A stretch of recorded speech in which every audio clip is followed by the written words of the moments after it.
नमस्कार, 11 बजे के इस वक्त के बुलेटिन के साथ मैं हूं अनुपम। प्रदेश की हर छोटी बड़ी खबरों को लेकर के सबसे पहले बात कर रहे हैं बड़ी खबर की।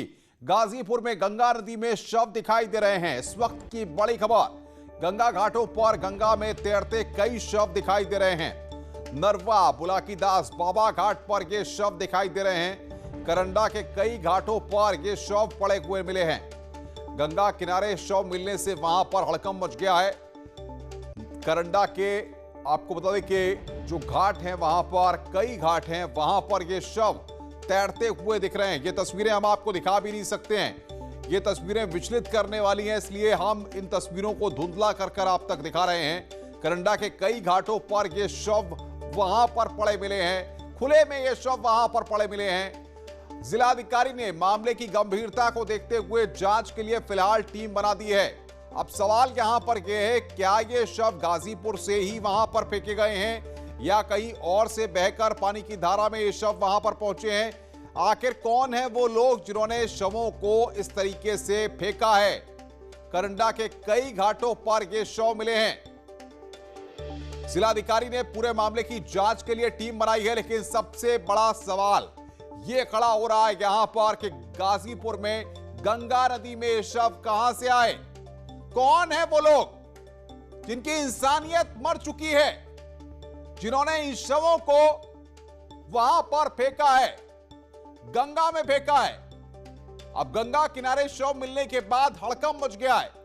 ये गंगा घाटों की तस्वीर इस वक्त हम आपकी स्क्रीन पर दिखा रहे हैं। नरवा बुलाकीदास बाबा घाट पर ये शव मिले हैं। करंडा के कई घाटों पर ये शव वहां पर साफ तौर पर देखे जा सकते हैं। अब सवाल यहां पर यह है कि ये शव वहां पर कहां से आए, जिस सवाल को हम लोग लगातार खड़ा कर रहे हैं और न्यूज 18 लगातार गाजीपुर के प्रशासनिक अमले से बातचीत करने की कोशिश कर रहा है, क्योंकि न्यूज 18 ये सवाल यहां पर खड़ा कर रहा है कि ये शव वहां पर कहां से आए। गंगा घाटों पर जो शव यहां पर दिखाई दिए हैं, जो तस्वीरें हैं, ये काफी विचलित करने वाली हैं। इन तस्वीरों को हम आपको धुंधला करके दिखा रहे हैं। एक जिम्मेदार न्यूज चैनल होने के नाते ये हमारी जिम्मेदारी है कि हम किसी भी तरह का पैनिक नहीं क्रिएट करना चाहते हैं। मनीष बातचीत करने के लिए हमारे साथ फोन लाइन पे हमारे संवाददाता जुड़ रहे हैं। मनीष, बताइए, कब इस बात की जानकारी हुई कि गंगा घाटों पर इतनी भारी संख्या में वहां पर शव देखे जा रहे हैं, शव वहां पर बह रहे हैं? क्या बताया जा रहा है?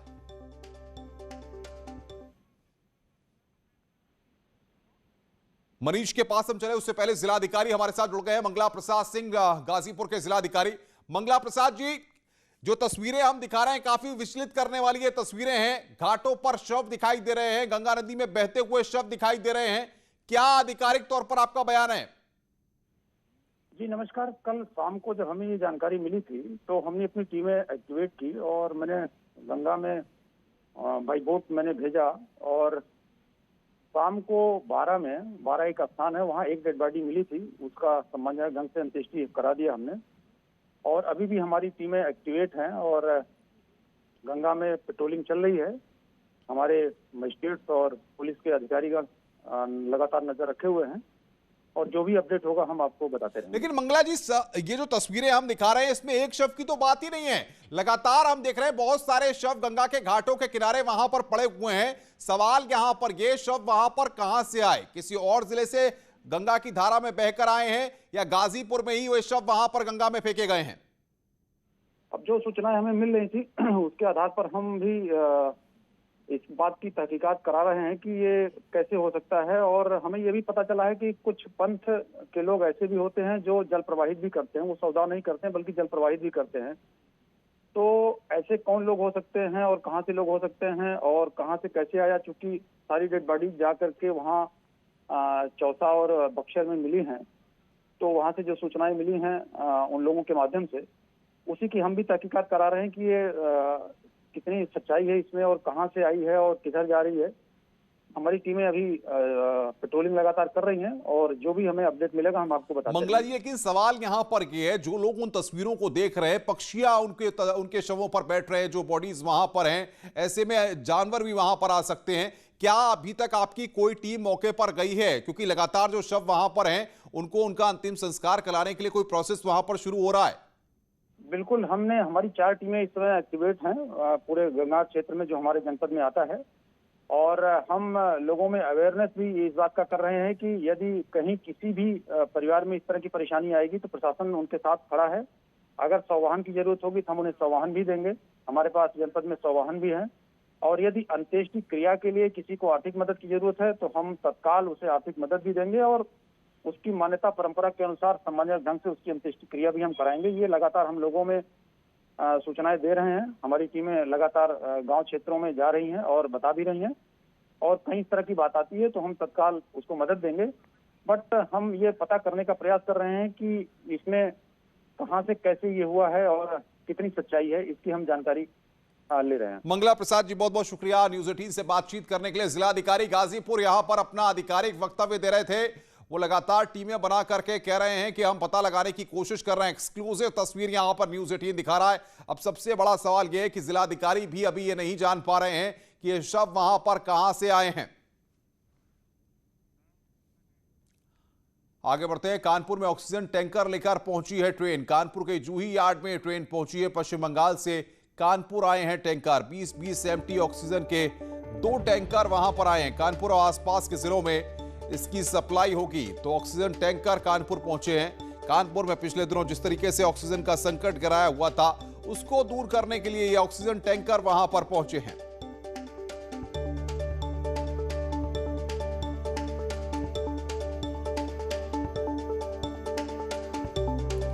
तो कानपुर की एक खबर जहां पर ऑक्सीजन टैंकर पहुंचे हैं। कानपुर के जूही यार्ड में ट्रेन वहां पर पहुंची है जो ऑक्सीजन टैंकर लेकर पहुंची है। पश्चिम बंगाल से कानपुर आए हैं टैंकर। 20-20 एमटी ऑक्सीजन के 2 टैंकर वहां पर पहुंचे हैं। अब इससे कानपुर और आसपास के जिलों में ऑक्सीजन की सप्लाई की जाएगी।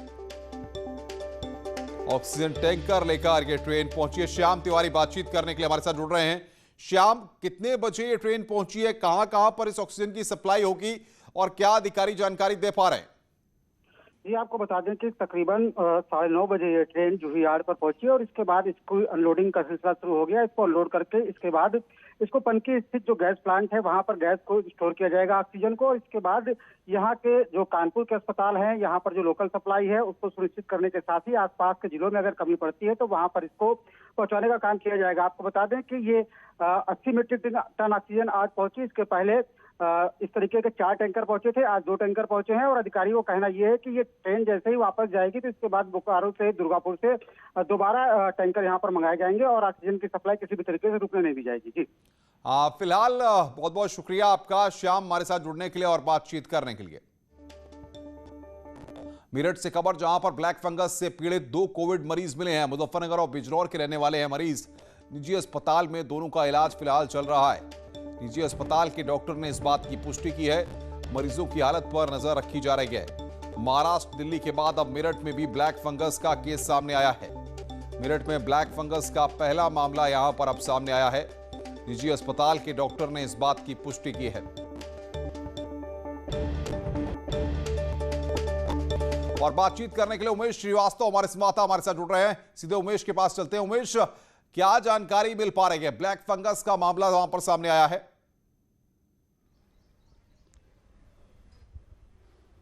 जी हाँ, देखिए अनुपम जी, मेरठ में ब्लैक फंगस के 3 नए केस रिपोर्ट हुए हैं। अभी तक इसकी जानकारी थी कि ब्लैक फंगस के 2 केस रिपोर्ट हुए हैं, लेकिन अभी अभी डॉक्टर संदीप गर्ग ने इसकी पुष्टि की है कि 3 नए केस रिपोर्ट किए गए हैं और तीनों मरीज निजी अस्पताल में हैं। और निश्चित तौर पर यह बड़ा मामला है क्योंकि महाराष्ट्र और दिल्ली के बाद अगर ब्लैक फंगस के केसेस कहीं मिले हैं तो वो मेरठ में ही मिले हैं। उत्तर प्रदेश में भी ये पहला ऐसा मामला हो सकता है जहां ब्लैक फंगस के केसेस मिले हैं। तो निश्चित तौर पर इनकी निगरानी की जा रही है। गंभीर बताए जा रहे हैं मरीज। डॉक्टर संदीप गर्ग का कहना है कि एक मरीज पहले से ही ट्रांसप्लांट का पेशेंट है, दूसरा मरीज डायबिटीज का पेशेंट है और तीसरा मरीज सामान्य है। तो निश्चित तौर पर इन तीनों पर नजर रखी जा रही है। और जिस तरह से मेरठ में ब्लैक फंगस के 3 नए केस रिपोर्ट हुए हैं उससे हड़कंप मचा हुआ है, स्वास्थ्य महकमे में हड़कंप मचा हुआ है और निजी अस्पताल के डॉक्टर्स लगातार इन मरीजों पर निगरानी रखे हुए हैं। तो निश्चित तौर पर महाराष्ट्र और दिल्ली के बाद जिस तरह से मेरठ में ये केसेस सामने आए हैं, सबकी निगाहें इस बात पर लगी हुई हैं। और ब्लैक फंगस के जो मरीज होते हैं उनकी आंख में सूजन आ जाती है। जो फोटोज आई हैं कोविड वार्ड से उनमें देखा जा रहा है कि आंख में सूजन है। और डॉक्टर संदीप गर्ग का कहना है कि ये गंभीर बीमारी है, इसका इलाज जरूर हो सकता सकता है। एंटी फंगस दवाएं भी दी जा रही हैं, लेकिन जिस तरह से महाराष्ट्र और दिल्ली के बाद ब्लैक फंगस के केसेस मेरठ में मिले हैं, उससे यकीनन हड़कंप मचा हुआ है। अनुपम। उमेश, जिस तरीके से आप बता रहे हैं कि 3 मामले वहां पर सामने आ चुके हैं, ऐसे में ये मामले और न फैलें और लोगों में इस तरीके का संक्रमण न फैले, इसको लेकर एहतियातन क्या कदम वहां पर उठाए जा रहे हैं?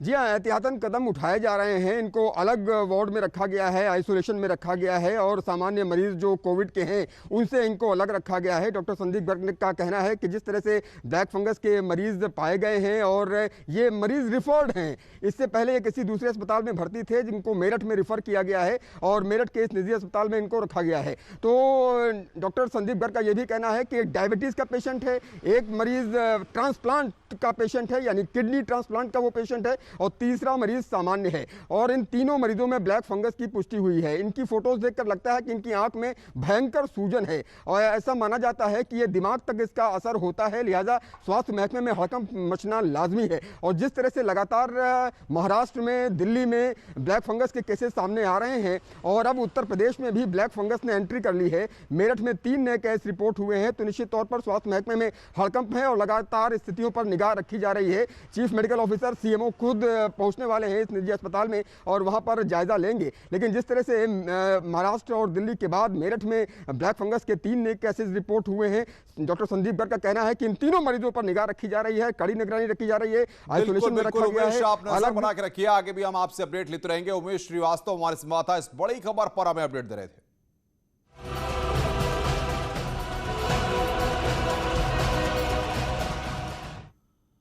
और लखनऊ वासियों के लिए एक राहत की खबर यह है कि कोरोना महामारी के बीच लखनऊ के हज हाउस में आज से 255 बेड के कोविड हॉस्पिटल शुरू होगा। रक्षा मंत्री राजनाथ सिंह कुछ देर बाद हॉस्पिटल का शुभारंभ करेंगे। 255 बेड के कोविड हॉस्पिटल को HAL ने तैयार किया है। कार्यक्रम में सीएम योगी भी वहां पर मौजूद रहेंगे। इसके बाद रक्षा मंत्री राजनाथ सिंह अवध शिल्पग्राम जाएंगे और वहां पर 505 बेड के कोविड अस्पताल का जायजा लेंगे।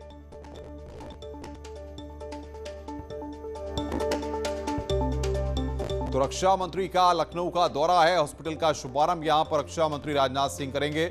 मुख्यमंत्री योगी आदित्यनाथ भी इस दौरान वहां पर मौजूद रहेंगे। हज हाउस में नया कोविड अस्पताल बनाया गया है। ये तस्वीरें राजनाथ सिंह की। आज राजनाथ सिंह राजधानी लखनऊ पहुंच रहे हैं सुबह 11 बजे। आपको बता दें कि उनके पहुंचने का वक्त था, लेकिन अभी कुछ ही देर में वहां पर वो पहुंचेंगे। 255 बेड के कोविड अस्पताल का शुभारंभ करेंगे। HAL ने इस अस्पताल को तैयार किया है। तो रक्षा मंत्री राजनाथ सिंह ये लगातार, आपको बता दें कि लखनऊ की परिस्थिति पर, क्योंकि कोरोना का जो संक्रमण फैला था उस पर राजनाथ सिंह लगातार नजर बनाए हुए थे और वहीं से लगातार वो लखनऊ के लिए क्या कदम उठाए जा सकते हैं, चाहे DRDO के लेवल पर जो कदम हो, उनकी कोशिशें कर रहे थे। लखनऊ में जिलाधिकारी अभिषेक प्रकाश ने नए बने कोविड हॉस्पिटल का दौरा किया और अस्पताल का जायजा लिया। आज से शुरू हो रहे इस अस्पताल को हज हाउस में HAL ने तैयार किया है। इसकी सभी तैयारियां पूरी हो गई हैं। तो कोविड हॉस्पिटल की तैयारियां पूरी हो गई हैं। जिलाधिकारी लखनऊ अभिषेक प्रकाश ने इसका जायजा लिया। देर रात में हज हाउस में तैयार किया गया है नया कोविड अस्पताल।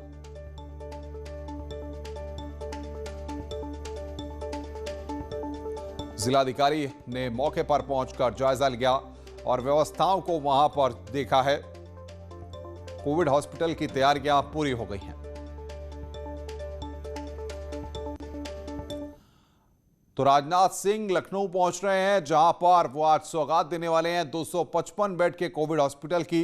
अब से थोड़ी देर बाद आपको बता दें कि यह सौगात लखनऊ वासियों को मिलने जा रही है। 255 बेड का यह नया कोविड हॉस्पिटल तैयार किया गया है। और बातचीत करने के लिए मोहम्मद शबाब हमारे संवाददाता हज हाउस से और रंजना शिल्पग्राम से जुड़ रही हैं हमारे साथ।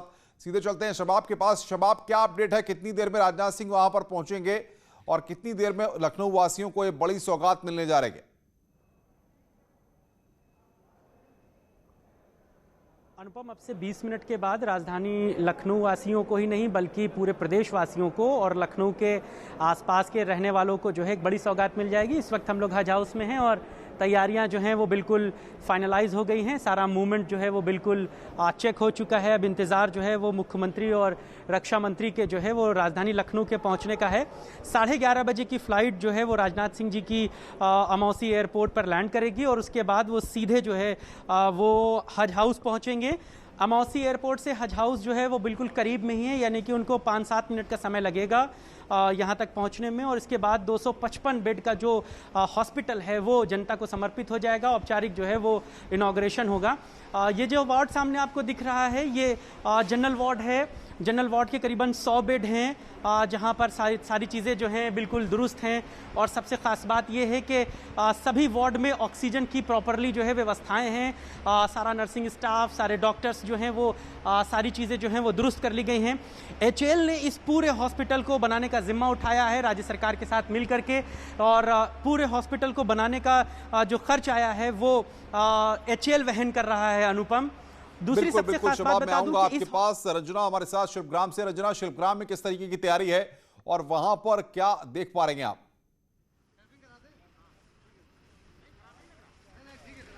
देखिए अनुपम, पिछले बुधवार को ही यहाँ पे उद्घाटन हो गया था। इस हॉस्पिटल का DRDO की तरफ से ये बनाया गया है और अब ये रेड जोन घोषित कर दिया गया है क्योंकि यहाँ पेशेंट्स आ गए हैं, इसलिए एंट्री बंद है।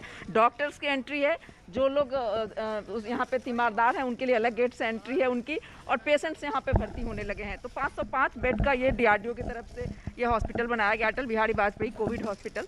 और अवध शिल्पग्राम में यहाँ पे पेशेंट सब भर्ती हो गए हैं, तो इसलिए एंट्री बंद कर दी गई है। और 12:30 बजे के करीब में क्योंकि रक्षा मंत्री का ये संसदीय क्षेत्र भी है लखनऊ, और उनकी ही पहल थी ये, इस हॉस्पिटल के पीछे उनकी ही प्लानिंग थी एक। बिल्कुल तो बिल्कुल रंजना, हम आएंगे आज आपके पास। शबाब, आपके पास भी आगे भी अपडेट लेंगे आपसे। बहुत बहुत शुक्रिया आपका हमारे साथ जुड़ने के लिए और बातचीत करने के लिए। रुक रहे हैं यहाँ पर एक ब्रेक के लिए, ब्रेक के बाद जल्द हाजिर होते हैं।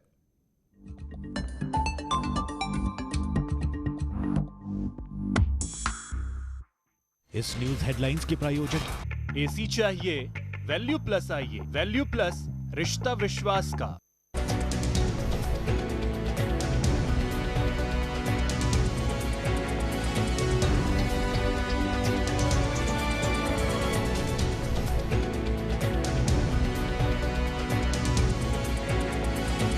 न्यूज हेडलाइंस के प्रायोजक एसी चाहिए वैल्यू प्लस आइए, वैल्यू प्लस रिश्ता विश्वास।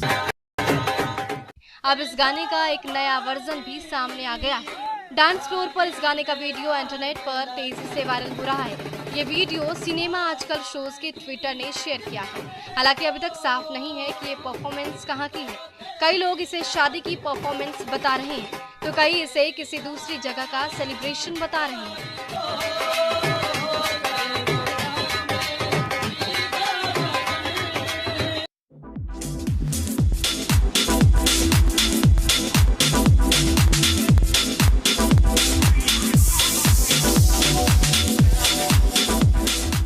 नेहा कक्कड़ और रोहनप्रीत सिंह पिछले कुछ समय से अपनी हरकतों से इंटरनेट पर अपने फैंस का दिल जीत रहे हैं।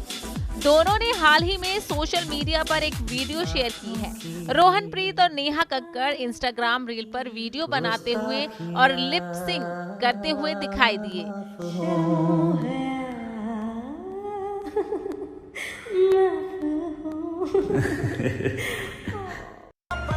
बॉलीवुड एक्ट्रेस और स्टाइल आइकॉन उर्वशी रौतेला आए दिन अपनी स्टाइल स्टेटमेंट की वजह से सुर्खियों में छाई रहती। उनके कीमती कपड़े और ज्वेलरी भी लोगों की नजरों, तो वहीं अब उनका एक धमाकेदार डांस वीडियो सोशल मीडिया पर लोगों की धड़कनें बढ़ा रहा है। कर चले हम फिदा जानो तन साथियों, अब तुम्हारे हवाले वतन साथियों।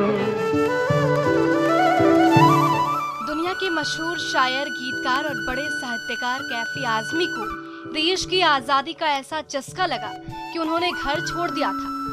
किशोरावस्था में ही कलम की गिरफ्त में आए कैफी आजमी ने आंदोलन के दौरान गीत लिखने लगे और अंग्रेजों की नींव डगमगाने लगी। हम किसी से इस उड़ान की कसम, हिंदुस्तान की कसम, हिंदुस्तान की कसम।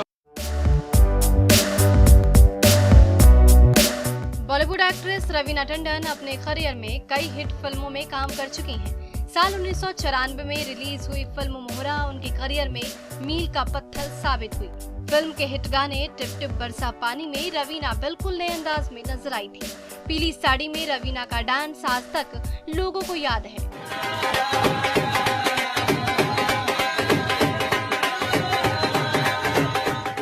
अब इस गाने का एक नया वर्जन भी सामने आ गया है। डांस फ्लोर पर इस गाने का वीडियो इंटरनेट पर तेजी से वायरल हो रहा है। ये वीडियो सिनेमा आजकल शोज के ट्विटर ने शेयर किया है। हालांकि अभी तक साफ नहीं है कि ये परफॉर्मेंस कहां की है। कई लोग इसे शादी की परफॉर्मेंस बता रहे हैं।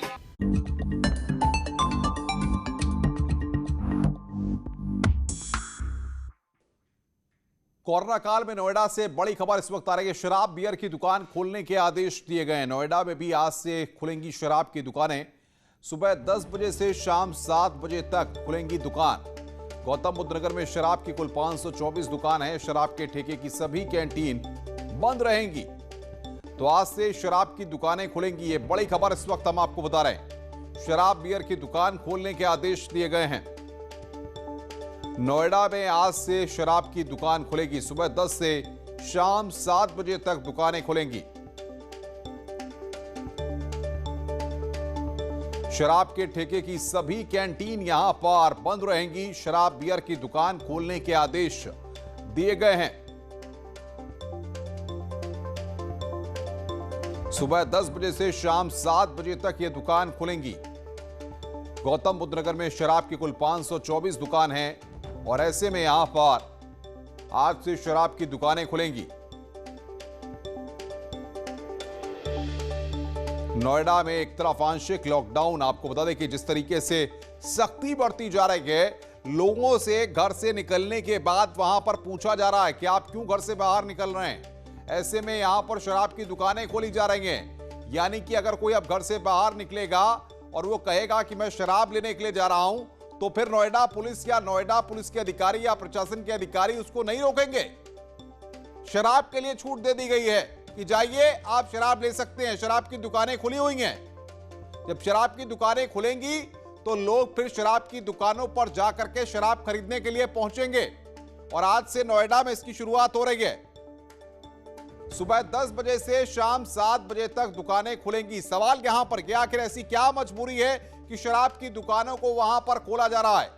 क्या इससे सरकार के और प्रशासन के आंशिक लॉकडाउन को सख्त रूप से अमल में लाने के दावे पर सवाल नहीं खड़े हो रहे हैं। अमित सिंह बातचीत करने के लिए। अमित, एक तरफ आंशिक लॉकडाउन, दूसरी तरफ यहां पर शराब की दुकानें खोली जा रही हैं, ऐसा कदम क्यों उठाया गया है?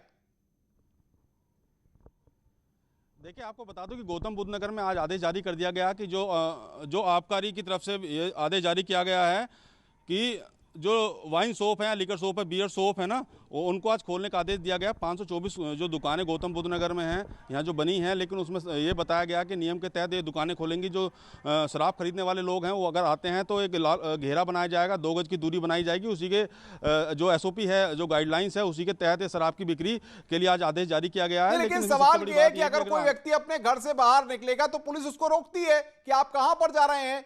तो ऐसे में अगर वो कहता है कि मैं शराब लेने जा रहा हूं, शराब की दुकान पर जा रहा हूं, तो क्या पुलिस छूट देगी? देखिए, यही बहुत बड़ा सवाल उठता है, क्योंकि अगर इस तरह से शराब की दुकानें खुलती है तो सड़क पे जो लॉकडाउन लगा हुआ है, जो पुलिस लगातार लंबे समय से मेहनत कर रही है कि जो घर से लोग अपने ना निकलें और सोशल डिस्टेंसिंग का पालन करें और मास्क पहने, तो जो शराब की दुकान खुल जाएंगी तो सड़कों पे कहीं ना कहीं भीड़ दिखने को मिलेगी। अभी सुबह भी जब इस तरह की सूचना आई थी, जब शराब की दुकान खुली गई थी, तो शराब की दुकान के बाद लोगों की लंबी लंबी कतारें लगनी शुरू हो गई थी। चूंकि लगभग 15 दिन के बाद ये शराब की दुकानें खोली जा रही, तो इस चीज़ को लेकर भी जो सोशल डिस्टेंसिंग है उसकी भी धज्जियां कहीं उड़ती दिखाई दे रही है। लेकिन सवाल बड़ा है कि अगर इस तरह से आंशिक रूप से लॉकडाउन है तो उस तरह से शराब की दुकानें अमित, आप नजर बना के रखिए, आगे भी हम आपसे अपडेट लेते रहेंगे। WHO ने फिर की है यूपी सरकार की तारीफ। कोरोना कंट्रोल के लिए तारीफ की है सरकार की। घर घर जांच के कदम को बताया बेहतरीन कदम। योगी सरकार करा रही है घर घर जांच। कोरोना की जांच के लिए घर घर जा रही है टीमें। विश्व स्वास्थ्य संगठन ने यहां पर उत्तर प्रदेश सरकार की तारीफ की है। इसको लेकर के घर घर जाकर के जांच के कदम को बेहतरीन कदम बताया गया है। कोरोना की जांच के लिए टीमें घर घर जा रही हैं। ग्रामीण अंचलों में आपको बता दें कि खास तौर पर इस पर फोकस किया जा रहा है। जहां पर कोरोना के लक्षण पाए जा रहे हैं, वहां पर घर घर जाकर जांच की जा रही है। आगे बढ़ते हैं। पूरे प्रदेश में 17 मई तक कोरोना कर्फ्यू को बढ़ा दिया गया है, लेकिन प्रयागराज में इसका ठीक तरीके से पालन होता दिखाई नहीं दे रहा है। हालांकि बेवजह सड़कों पर निकल रहे लोगों के खिलाफ पुलिस सख्ती करती हुई दिखाई दे रही है। सोमवार को पुलिस ने जिले में मास्क न लगाने पर 553 लोगों का चालान कर 2,10,900 का जुर्माना वसूला है। वहीं 130 लोगों के खिलाफ अलग अलग थानों में 72 मुकदमे दर्ज कर 130 लोगों को गिरफ्तार भी किया गया है। आईजी के मुताबिक कोरोना संक्रमण रोकने के लिए अभी सख्ती बेहद जरूरी है।